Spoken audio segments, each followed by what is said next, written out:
Sempre pronti a partire per spostarsi laddove ci sia bisogno di competenze e professionalità fondamentali, specie se la situazione è di piena emergenza. E infatti nella notte, in seguito al terremoto nell'Italia centrale, su disposizione del Centro Operativo Nazionale dei Vigili del Fuoco, è stato predisposto l'invio di personale da parte dei comandi del Veneto per il soccorso alla popolazione colpita.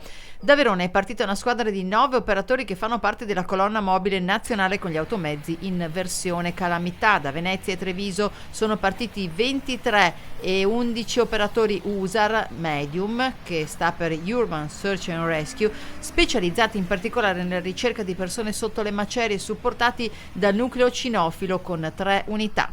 Da Treviso sono partiti altri 11 operatori in modulo di supporto logistico che verrà montato in appoggio ai soccorritori per la prima fase dell'emergenza.